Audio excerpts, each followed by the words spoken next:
خیلی کارهای من مثلا شاید اولش اینجوری به نظر برسه که انگار اولش یه موضوعی رو پیدا کردم بچه مدرسه یا مثلا موضوع رو دیدم دوست داشتم مثلا خوشم اومده و اینو کار کردم و یعنی ایده شکل گرفته قبل از اینکه بخوام نقاشی بکنم. ولی واقعا اینجوری نبود.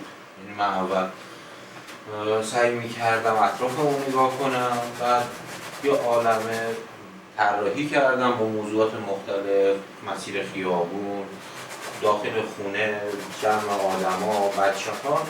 مدرسه هم که میرفتم چند تا فریم عکس از اینا گرفته بودم. جالب بود برام اینا رو بگیرم. وقتی که مثلا بین اون همه طراحی که تصمیم گرفتم داشتم کار می‌کردم و اونا رو خیلی فرمی کار می‌کردم، تصمیم گرفتم که یه دونه از این بچه مدرسه‌ای هم بکشم. کشیدم و اینا، بعدم هم نیومد. بعدشون دوباره شروع کردم کارهای قبلی خودم رو کار کردم و اینا. بعد چند وقت دوباره برگشتم و دیدم اپلاد فرمی انگار که اتفاقاتی توش افتاده. اون خیلی واسم جالب بود. بعد شروع کردم روش کار کردن و این موضوع پروروندم و پیش بردم. یعنی اینجوری نبود که اول تصمیم بگیرم بعد برم شروع کنم کار کردن. بحث اصلی هم که دارم در مورد همینه. به نظر من توی کار هنری کردن فرم توی اهمیت قرار داره. فرم نقاشی در مورد اینکه فرم دقیقاً چیه بحثیه. از کجا فرم شروع میشه، از کجا محتوا کار خودش شروع میکنه، اینا چقدر با هم اوورلپن و هم پوشانی دارن، اینا بحثای جانبیه. ولی بر مبنای ایده نمیتونم نقاشی بکنم. یعنی نمیتونم اول موضوع رو انتخاب کنم بعد شروع کنم واسش فرم تعریف کردن. انگار که فرم باید معنا بده.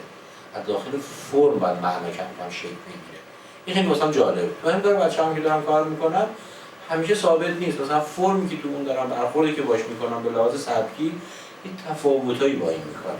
این یه دفعه احساس میکنم که بچه‌ها مثلا اگه زمان امتحانشونه یه حسای مختلفی دارن، این حسش وقتی که دارن با هم شیطنت میکنن و جوک تعریف میکنن دو تا جهان متفاوته. عناصر بصری چجوری میتونن اینو تعریف بکنن؟ چجوری میتونن این بچه الان شاده، این بچه خنگه، این بچه تیزهوشه و درس خونه، این روان اینا رو چجوری میتونه فرم و رنگ و بافت اینا نشون بده؟ نشون دادن روان این از طریق عناصر بصری کار سختی ولی راحتی نیست. خاطر همین هم بهت گفتم که به نظرم خیلی کار داره اینا به اون غنا برسن. اگه من بتونم یه بچه‌ای بکشم اینجا بگی این بچه تخصیه که قبل از این لنگ پیش معلم حالشو گرفته، بتونی وارد روانش بشی، بتونی جهانشو بفهمی. این سلف پورتری همه میکشن، پورتری همه میکشن، ولی کمتر آدمایی میتونن رسوخ کنن به ذهن آدمو، روان آدمو رو بکشن. این شخصیت پردازی، این ژست آدمو رو فهمیدن توش موقعیتی، اینا خیلی مسئله مهمی توی کاری که دارم انجام میدم. مثلا هنوزم خامم، هنوزم اونجا نرسیدم که بتونم اینا رو انجام بدم.